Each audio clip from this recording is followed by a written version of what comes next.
Olá a todos, dando seguimento aqui aos nossos estudos, hoje nós vamos falar um pouco sobre centro de massa. Primeiramente eu queria pedir um pouco de paciência de vocês, porque estou gravando essa aula durante o dia e como eu costumo gravar durante a madrugada não tem tanto barulho. Então caso vocês escutem algum ruído de fundo aí, é a rua, é o movimento natural da rua, tá bom? Pois bem, vamos lá, continuando. Na aula passada eu havia feito um resumo acerca das leis de Newton, né? Vocês vão ver a importância disso quando eu estiver falando lá na frente sobre a dinâmica do centro de massa, tá bom? Então é mais ou menos nesse intuito que eu fiz aquela aula de lei de Newton, tá? E hoje nós vamos falar especificamente sobre centro de massa. Por que estudar centro de massa, né? É importante na física, né? Na verdade só na física não, né? No nosso cotidiano, né? Por exemplo, de maneira intuitiva, né? Nós podemos dizer que a aplicação do conceito de equilíbrio de centro de massa está, por exemplo, no transporte de carga, na bailarina que faz o seu rodopio quando está dançando, né? Então existem inúmeras situações no nosso cotidiano que nos é útil conhecer essa questão do comportamento do centro de massa, tá bom? Então, vamos lá, dando seguimento aqui. Bom, por definição, né, um centro de massa, nós tratamos ele como um certo ponto, né, num objeto, no corpo, onde, em tese, toda a massa se concentra, né? Essa massa está toda concentrada ali, tá? A grosso modo, o que se pode dizer é que o centro de massa, ele, na verdade, ele não existe, né? Ele é só um artifício, vamos dizer assim, um artifício matemático para que nos facilite o cálculo, o nosso cálculo durante o nosso estudo, né? Por exemplo, uma coisa que nós conseguimos ver bastante, por exemplo, esse conceito de centro de massa, se vocês se recordarem bem, é aquele João Bobo, né? Que quando você dá aquele tapinha nele, ele desce e ele volta. Ele nunca cai, ele nunca fica caído, né? Por quê? Aqui há um deslocamento do seu centro de massa dele, né? E isso faz com que ele, por exemplo, nunca venha a cair. Uma coisa interessante que há de se falar, por exemplo, com relação a essa questão de conceito de centro de massa, e quando eu estou falando de centro de massa, não necessariamente, por exemplo, a massa vai estar no centro, vamos dizer, ela está deslocada, por isso que ela a gente chama ela como sendo um ente imaginário, né, para que se utilize um artifício matemático, né? Por exemplo, quando você joga um martelo, por exemplo, como do exemplo aqui que eu estou mostrando, né, esse martelo ele tende a girar, né? Se você joga um martelo, ele vai girar num certo eixo. Só que existe, por exemplo, se eu jogo para cima, esse martelo vai fazer, por exemplo, um arco de parábola, né? Vamos dizer assim. Visualmente, há um ponto nele, né, em que basicamente vai descrever um ponto de parábola, né? O nosso exemplo aqui mostra basicamente isso, né?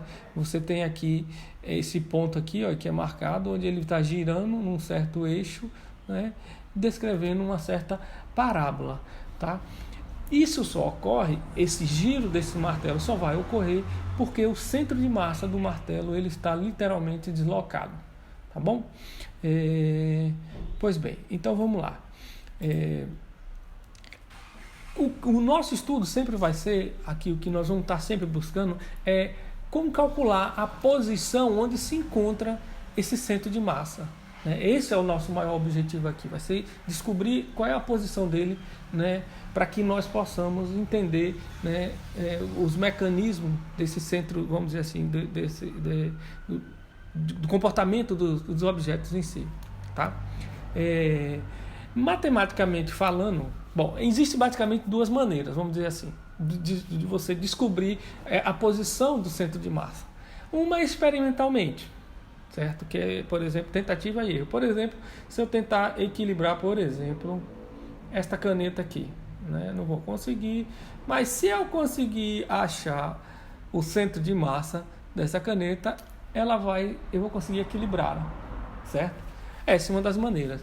Uma outra maneira de se calcular esse centro de massa é a partir da média ponderada do produto entre a posição e a massa das partículas, ok? E aí você deve se recordar lá como se calculava uma média ponderada, né? É algo mais ou menos parecido com a expressão que eu vou mostrar aqui agora. Por exemplo, vamos considerar que eu tenho aqui um sistema composto, por exemplo, de duas partículas, tá? Uma partícula aqui que eu estou chamando de massa M1 e uma partícula aqui que eu estou chamando de massa M2. Propositalmente, a partícula de massa M1 ela está na origem, olha, onde x1 igual a zero. E a partícula M2 ela está numa posição distante da origem que eu estou chamando de x2, tá? Intuitivamente, aqui eu não estou lhe dizendo, por exemplo, quem tem maior ou menor massa, né? Mas é bem provável que o centro de massa, ou seja, o ponto de equilíbrio, onde eu possa equilibrar, imagino que eu coloque uma esfera aqui, outra esfera aqui. Para eu tentar equilibrar esse meu sistema, eu não vou colocar, por exemplo, o dedo do lado de cá dessa esfera, ou desse outro lado. Intuitivamente, eu há de supor que ele deve estar entre essas duas, numa posição que eu não sei qual, mas numa posição entre essas duas esferas aqui, que em tese eu não sei quais as massas. As massas podem ser iguais ou as massas podem ser diferentes, tá? Então, matematicamente, qual a expressão que me permite, por exemplo, calcular a posição do centro de massa? Veja que aqui eu estou no eixo X, tá? Eu estou tratando aqui do eixo X, certo? E por isso eu estou chamando X do centro de massa, ok? X do centro de massa. Se vocês observarem, eu falei é a média ponderada. De quem? Aqui nessa situação é a média ponderada da posição X pela massa daquela partícula até o meu ponto de referência, né? A posição, por exemplo, somatória aqui, ó, do X2 vezes o M2. Tudo isso dividido pela massa total do meu sistema aqui, que é, como são duas massas, M1 e M2. Tá? Observe que aqui, para o meu caso, como eu já havia dito, nosso X1 aqui, né, o nosso X1, ele representa a origem. Tá?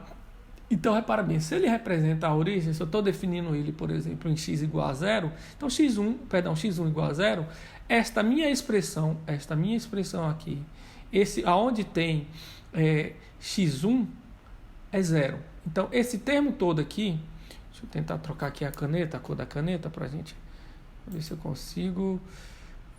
Cor da tinta, vamos botar aqui uma tinta vermelha. Tá.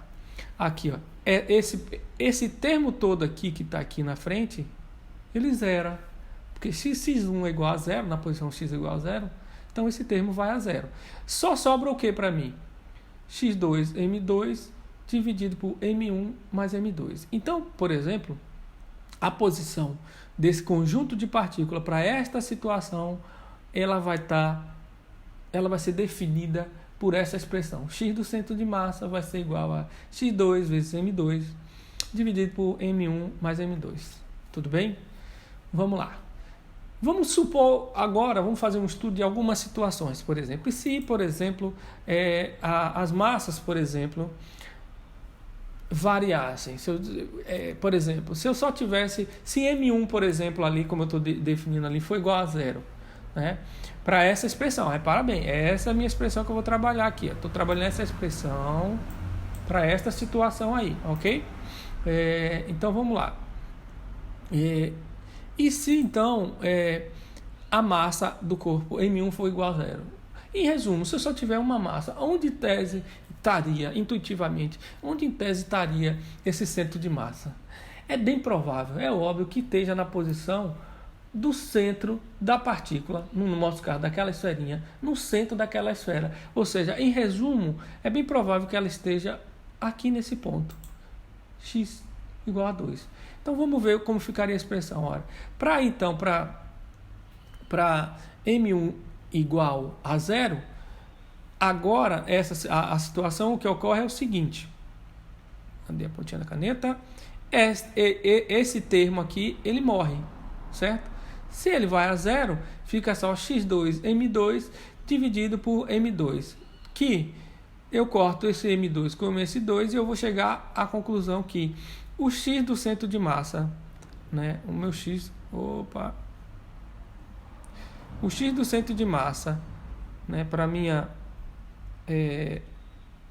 quando M1 vai igual a zero, é o próprio x2. É a própria posição da partícula 2. Ok? Então, vamos lá. E numa situação, por exemplo, e se M2, agora é uma outra situação, e se M2 for igual a zero? Repara, de novo, nós estamos trabalhando nesta expressão. Tá? Nesta expressão. Eu trabalhei ela, chegamos a essa expressão. E se M2 for igual a zero? Em que posição, em tese, estaria? Posição, olha o que eu estou falando. Em que posição estaria o centro de massa agora desse meu sistema? Ora, se M2 igual a zero, em tese eu só tenho M1. Então, é bem provável que a posição do meu centro de massa seja exatamente na posição da massa 1. No meu caso, a posição da massa 1, se nós observarmos aqui, está exatamente onde x1 vale zero, na origem. Então, vejam bem. Então, se M2 vale zero, eu vou ter 0 aqui multiplicando aqui em cima, 0 dividido por... Esse termo também vai a zero, eu fico 0 dividido por M1. Qualquer coisa dividido por zero, até que se prove o contrário, por enquanto é zero. Certo? Então, x do centro de massa, ele está na posição entre x igual a zero, que é exatamente na origem. Certo? Na origem. Aqui na origem. Ok? Tudo bem. E para uma outra situação? E se, por exemplo, e se essas massas fossem iguais, por exemplo? Aqui eu não lhe disse se elas eram diferentes, maiores ou menores. Mas se elas forem iguais, né? Onde em tese estaria o centro de massa? Ora, se eu tenho 1 kg aqui e eu tenho 1 kg aqui, intuitivamente, onde que eu teria que colocar, por exemplo, o meu dedo? É óbvio, no meio. Né? Tem que ser na posição, por exemplo, em x igual a 2, x2 igual a 2, onde esteja exatamente na metade. Vamos ver se a expressão, o que a expressão para a gente diz. Repara bem, M1 igual a M2. Então, eu vou pegar aqui de novo nesta expressão aqui, certo? Nesta expressão. Aonde tem M1, M2 eu chamo de M1, por exemplo, ou eu chamo tudo de M1 ou eu chamo tudo de M2. Fica a seu critério aqui para entender. Observe o seguinte, se eu dizer que M1 é igual a M2, como está escrito aqui, aqui vai ficar M2 mais M2 dá 2M2, dividido por M2. Então, eu vou colocar aqui embaixo o M2 em evidência. Quando eu colocar esse M2 em evidência, eu corto o M2 de cima com o M2 de baixo, fica x2 sobre 2. Falei, agora vamos mostrar. Olha lá como fica. Vejam bem. Se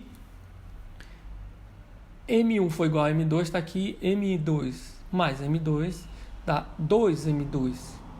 Corto esse M2 com esse M2, fica só x2 sobre 2. Ou seja, é exatamente aquilo que nós havíamos pensado. Intuitivamente, a posição do centro de massa para duas partículas que estão no eixo x, separadas a uma distância x2, ela vai estar exatamente na metade dessa posição. Ok? Agora vamos imaginar uma outra situação. E se por acaso o meu sistema, por exemplo, ele tivesse deslocado, né? A massa M1 agora, ele não vai estar na origem, por exemplo. Ele vai estar nessa situação aqui, como mostrado aqui. Ó. E se a minha massa M2 agora, ela tivesse esta distância aqui. Essa distância aqui. Né? E vamos fazer as mesmas perguntas que fizemos no outro. Né? Ora, repara que agora a expressão está mais completa. Né? A média ponderada, a equação da média ponderada, né? Que me define a posição do centro de massa. Repara que agora o meu M1, ele não é zero, né? Ele fica onde está, certo? Que a posição do x, perdão, M1 não. O x1 não é zero, então a expressão ela permanece originalmente dessa forma, tá? Então, vamos lá, vamos tentar entender para as minhas situações. Olha lá, agora eu faço a mesma pergunta. E se M1 agora fosse igual a zero? Qual seria a posição? Ali já está mostrado. Ora, se M1 aqui vale zero, esse termo morre, esse termo morre. Eu fico com x2 sobre x2 vezes M2 sobre M2. Corto M2 com M2 e aí a posição, novamente, do x do centro de massa vai ser de novo na posição x igual a 2. Veja que aqui é uma equação que ela está mostrando a sua validade. Era ela era válida para quando o x1 estava na origem, né? E quando o M1 vale 0, nós vimos que a posição era na posição do x2 e aqui também pela mesma situação. Então ela está sendo válida para as duas situações. Tá, ok? Vamos lá. E se, por exemplo, agora M2 fosse 0? De novo, aquela situação. Intuitivamente, nós vamos imaginar que o centro de massa vai estar exatamente na posição onde x1, né, na posição de x1. Repara bem, agora eu tenho esta situação, né? Este termo agora é 0. O M2 vale 0. Se M2 vale 0, todo esse termo aqui, ele morre. E esse daqui também vai a 0. Então eu fico x1 M1 dividido por M1. Corto o M1 com M1, sobra x1. Ou seja, quando a massa 2, quando eu não tenho um corpo 2, a posição do centro de massa vai estar exatamente na posição do primeiro corpo lá, do x1. Ok? Desse corpo aqui. Certo? E aí a nossa próxima situação é, se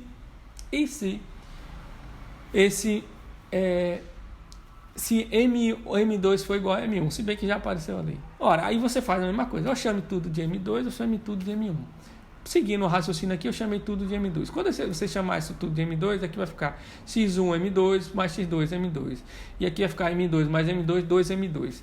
Então, quando eu ponho em evidência o M2 desse e o M2 desse, é essa situação aqui, ó. Quando eu ponho em evidência o nosso M2 aqui, ó, eu tenho um M2 aqui, eu chamei M1 de M2, eu tenho M2 aqui, eu vou pôr ele em evidência aqui. Aqui eu tenho M2 mais M2, então aqui fica 2M2. Quando eu ponho em evidência, eu fico x1 mais x2.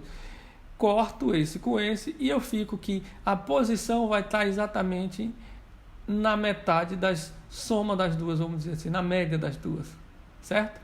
Ora, x1 mais x2 dividido por 2. É exatamente no meio. Se as massas são iguais, tem que estar exatamente no meio. Ok? Então, era basicamente isso aqui que a gente tinha para mostrar sobre a posição do centro de massa nos eixos X. E aí aquela coisa, ó, isso foi, a gente pensa, eu pensei para um conjunto. Geralmente nós começamos na situação mais simples, né? É aquilo que eu sempre faço. A gente começa pelo mais simples e depois nós vamos complicando cada vez mais. Eu fiz para 2 partículas, se eu fizesse para 3, o raciocínio era o mesmo, a mesma coisa. Então, por exemplo, para sistemas, para N partículas, né, quando eu tenho N partículas, como vai ser a equação? De novo, aquela questão da média ponderada. A posição da massa 1 vezes x1 vezes m1, x2 vezes m2, mais, até xn mn. Aonde aqui eu estou chamando de mzão é o somatório da massa total. Eu posso escrever esta expressão, né, num formato de somatório como está apresentado aqui embaixo, né? E, repara, se isso daqui vai até n, então eu posso escrever que o somatório de i igual, variando de 1 até n, de x1 m1. Lembra que esse nosso x, esse i, vai variar de 1 até n aqui total. Então, uma maneira mais, vamos dizer assim, elegante de escrever essa expressão, ora, se você tem um conjunto de partículas, é dessa forma, ok? De maneira análoga, isso vale, repara que eu estou fazendo para o eixo x, mas esse raciocínio vale também para o eixo y e para o eixo z. Tá? É a mesma coisa, a expressão, a mesma maneira, se eu fosse escrever, eu iria partir de todo aquele princípio para chegar à posição do centro de massa no eixo x, à posição do centro de massa no eixo z. Ok? Isso é interessante, por exemplo, que existirão, por exemplo, disciplina mais na frente, que vocês irão ver, aqueles que forem para a engenharia, disciplina, por exemplo, da área de resistência dos materiais. Isso são coisas que é fundamental. Esse estudo para a gente de centro de massa é fundamental para que a gente possa manter os equilíbrios lá no nossos diagramas da vida lá. Tá? Bom, então, em resumo, o x do centro de massa e o y do centro de massa seria o que a gente representa, a forma vetorial da posição da partícula seria dado pelo nosso R lá. Tá? O R do centro de massa. Aí repara, o R é aquela situação. Imagine, se eu tenho aqui, deixa eu tentar desenhar aqui. Deixa eu ver aqui. Se eu tenho aqui o eixo X, Y, eita, mas ficou bonito. Aqui o meu Y, por exemplo. A mesa digitalizadora que eu estou usando tá difícil, viu? Meu X. Né? Como isso é uma questão de vetores, por exemplo, né? Eu vou traçar um correspondente aqui do eixo Z, ou do eixo Z que está aqui, um correspondente do eixo X que está aqui, e eu traço um correspondente do eixo Y que está lá. Aí a resultante desse negócio, eu vou partir desta origem aqui para cá. É o meu R. Certo? Vetorialmente, esse seria em tese o meu R. Tá? Que é isso que está apresentado aqui. Repara. O R do centro de massa, né? Aqui ele representa para as 3 posições. Tá? Deixa eu apagar isso aqui. Ficou feio demais. Gente, vocês me desculpem aí, porque realmente é a primeira vez que eu estou usando aqui a mesa digitalizadora, então tem uma certa dificuldade aqui da minha parte. Mas eu sei que vocês são compreensíveis. Bom, então o meu R aqui do centro de massa vai ser X do centro de massa mais Y do centro de massa e Z do centro de massa. Lembrando que esses versores aqui eu já havia falado, são versores de caráter unitário. Eles simplesmente indicam para nós a posição do eixo que nós estamos trabalhando. Tá? E da mesma forma, se para eu escrever aqui o R do centro de massa vetorialmente, vai ser 1 sobre M, o somatório de R variando de I até M. O produto de R vezes M. Ok? Pois bem, uma coisa interessante de se dizer é que aqui eu estou tratando essas equações são para sistema que a gente chama de sistema discreto. Eu havia falado isso para vocês em sala de aula. O que para a gente é sistema discreto? Um sistema discreto é aquele que, em tese, você pode contar. Ele é facilmente contável, vamos dizer assim. Você consegue contar. Né? No entanto, quando nós partimos para o que nós chamamos de distribuição contínua, né, é mais complicado. Né? A situação é mais complicada.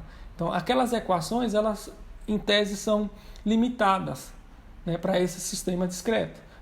No caso do sistema contínuo, seria impossível, por exemplo, você contar partículas. Você imagine que eu tenha, por exemplo, este martelo aqui, né, e aí eu pego aqui uma região aqui do martelo, eu pego um pequeno elemento de massa desse aqui. E aí se eu tenho aqui o meu eixo de posição, por exemplo, aqui eu acho esse centro de massa, esse pedacinho aqui. Acho esse outro pedacinho aqui.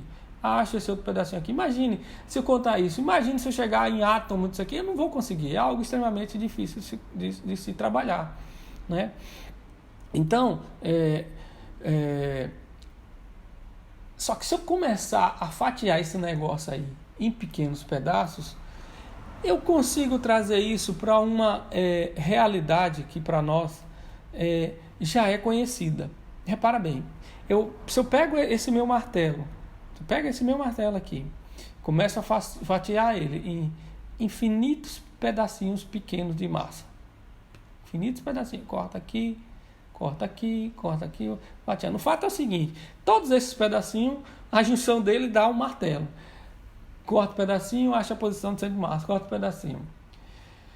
No limite que esse fatiamento meu, né, ou que esse número de pequenas massinhas e pequenas posições tende ao infinito, eu posso escrever essa expressão dessa forma aqui.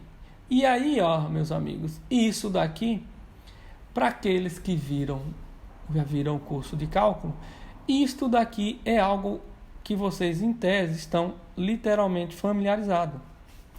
Esta expressão, no limite onde n tende a infinito, de 1, deste somatório, isso daqui para a gente é, na verdade, uma definição muito conhecida, que é, na verdade, a definição de integral. Lembra lá? Só para você se recordar, eu vou fazer um desenhozinho aqui. Quando nós queremos, por exemplo, qual é uma das principais aplicabilidades da questão da integral? Ora, se você quer calcular uma área, por exemplo, né, você tem uma figura, por exemplo, como essa, e em tese você não sabe, por exemplo, Olha, mas que figura é essa aqui? Ó? Não sei. Essa figura aqui abaixo dessa curva aqui. Que forma isso aqui? Ó? Essa figura aqui achurada aqui, né? Essa curva aqui.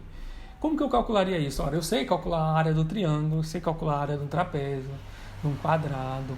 Mas como você calcularia isso? Aí você aprendeu lá que a integral vai facilitar a tua vida. Como é que você faz? Você vem aqui, corta um pedacinho. Você forma um quadradinho. Ora, esse retângulo eu sei como calcular. Corto outro aqui, sei calcular.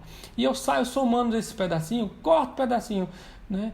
Pedacinho. Mesmo na curva eu consigo cortar um minúsculo pedacinho. Um dx ali pequeno que vai me permitir varrer toda essa área aqui e ter esta figura por completo.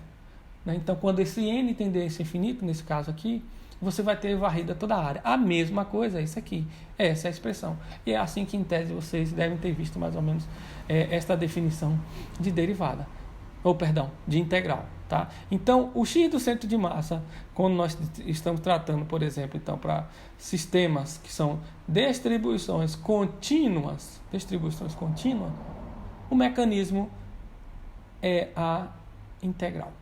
Ok? Então vamos lá. Voltando aqui, só deixa eu apagar aqui, porque certamente eu irei precisar dessa borracha. Deixa eu apagar aqui. Apagar esse negócio aqui. Opa. Vamos ver se eu vou pesar aqui. Aqui. Difícil quando você não domina as ferramentas, tá bom? Mas tenha paciência. Vamos lá. Então, o x do centro de massa, ele é definido por essa expressão de maneira análoga, eu vou ter o meu y do centro de massa, assim como eu vou ter o meu z do centro de massa. É 1 sobre m, a integral de y dm. Tá ok? Só que, ainda assim, você ter dizer, acabou, seria bem simples, né? Mas nem sempre a vida são as mil maravilhas aí. Só que eu não sei, por exemplo, como nessa situação aqui do martelo, né? A nossa situação aqui do martelo, eu não sei como esta massa desse martelo, ela se distribui ao longo desse meu eixo aqui. Então, ela é meio complicado de se trabalhar, né? Só que eu sei, por exemplo, se eu tiro um pedacinho aqui, pegar 1 grama, 1 miligrama aqui, como que se comporta? Que é muito complicado de se trabalhar nessa situação, né? Mas há situações em que mesmo para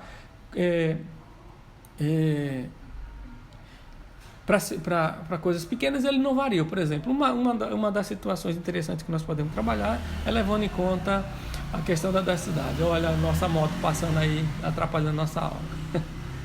Passou. Algo que não varia se você cortar em minúsculo pedaço é a nossa densidade, né? Uma coisa também fácil, que é mais fácil de trabalhar, é a questão de volume. Ao invés de trabalhar com a massa, eu trabalhar com volume.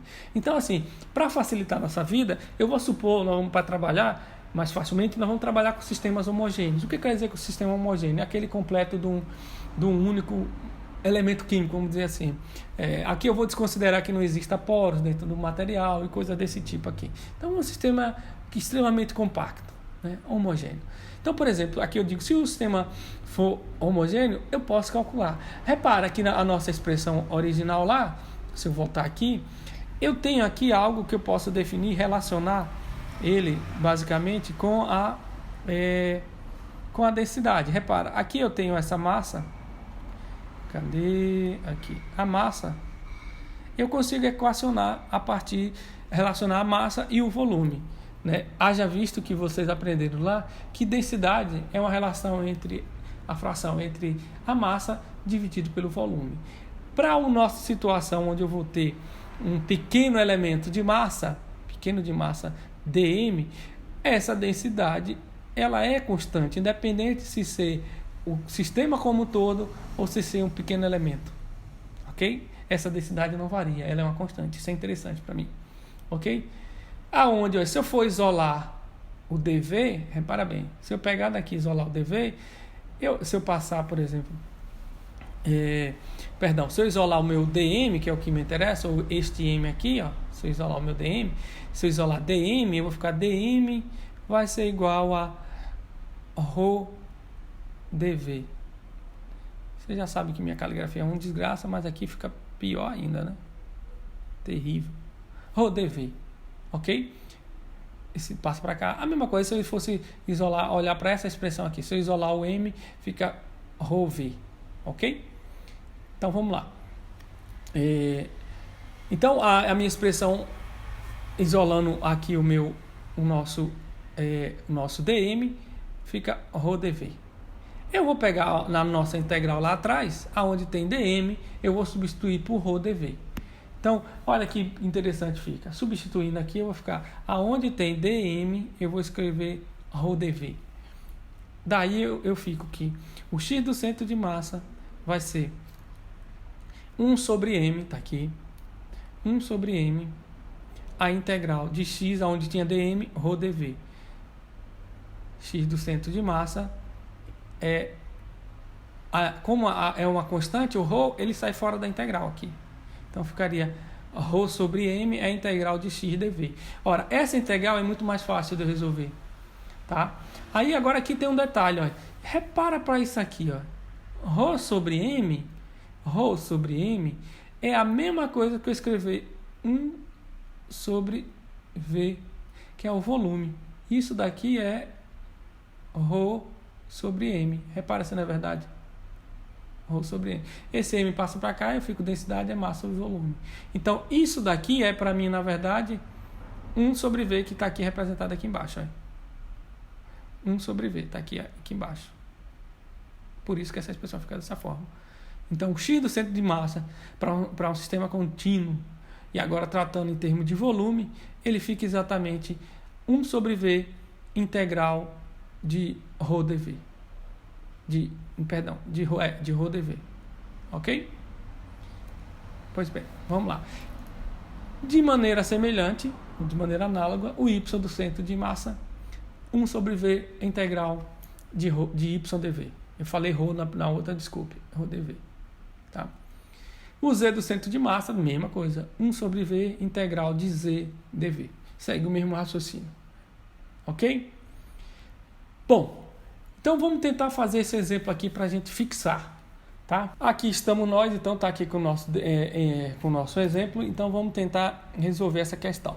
Tá? É a mesma expressão que está lá, vamos tentar resolvê-la. A questão aqui diz o seguinte, ó, 3 partículas de massa M1 igual a 1,2 kg, M2 igual a 2,5 e M3 igual a 3,4. Formam um triângulo equilátero. Isso aqui tu tem que saber o que é o significado do triângulo equilátero. Onde fica o centro de massa desse sistema? Então eu tenho 3 partículas e ele me pergunta onde fica o centro de massa desse sistema. Então vamos lá. Bom, uma coisa a se atentar a primeira coisa que nós vamos tentar fazer é exatamente localizar as posições dessa partícula. Tá? Então repara bem, como eu estou só no plano XY, eu não vou precisar me preocupar com o eixo Z. Então nós vamos calcular o x do centro de massa para esse conjunto e o y do centro de massa. O que diz lá a nossa expressão para o cálculo do x do centro de massa? Vamos lá, ó. Deixa eu dar um zoom aqui, deixa eu ver se eu consigo. Aqui, vamos jogar para cá, vamos dar um zoom. Vamos lá. Então eu vou ter aqui, ó, que o x do... Opa, vou voltar aqui. Que o x do centro de massa, o x do meu centro de massa é igual a posição da partícula 1 vezes M1. Repara que isso aqui é um sistema dito de sistema discreto. É possível contar, eu tenho 3 partículas. Mais M2 vezes X2 mais M3 vezes a posição 3. Tudo isso dividido por... Vamos ver aqui. Vou fazer a minha reguinha aqui para... Tudo isso dividido por... Olha que interessante, dá para fazer com isso. Acho que é a única coisa que eu consigo fazer alinhado. Tudo isso dividido por... Aqui embaixo. M1 mais M2 mais M3, ok? Ou seja, aqui é o meu Mzão, somatório de todas as massas aqui. Então vamos lá. Primeira coisa aqui que nós vamos olhar, qual é a posição da partícula X1. Vamos olhar para cá. Ora, está na origem. Tá vendo aqui? Está na origem aqui. Então, o X1 vale 0 para nós. A posição da partícula X2, da partícula M2. Ora, olhando para aqui, eu vou ter que a partícula 2 está aqui. Eu vou dar um zoom aqui, porque se eu falar... Isso aqui, 150 é aqui, tá? Então, ele está mais ou menos aqui, ó. Se nós formos olhar isso aqui, né? A posição, essa posição aqui... Opa, mexi, eu não devia. Isso daqui, né? Deve ser uns 140, mais ou menos. Acho que deve ser uns 140 aqui, tá?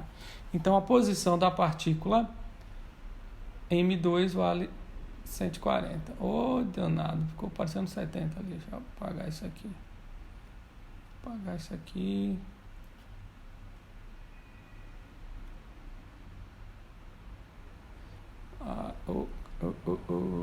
Vamos lá. Então, a posição 140. Aqui eu não estou me preocupando com a questão de unidade. Não é o caso aqui para mim. Tá? Então tá aí. Essa é a partícula M2. Tá? E aí, a posição, repara bem, em relação a X aqui, ó, X3, da partícula 3, onde está? Aí vamos olhar aqui, ó. Repara bem, em relação a X, ela vai estar aqui mais ou menos. Ó. Essa é a posição dela aqui, ó. Vai descer até aqui. Isso aqui deve ser... Isso aqui é 50, isso aqui é 60, 70. Então está aproximadamente a 70 centímetros ali do X. Então eu tenho tudo. Então para eu achar o X do centro de massa, basta que eu venha e substitua tudo isso aqui. Então vai ser o meu X do centro de massa vai ser igual a X1 é 0. Esse termo então vai a 0, não vou colocar aqui. Só vou colocar 0 só para colocar aqui 0. Mais o M2 vai ser M2 vai ser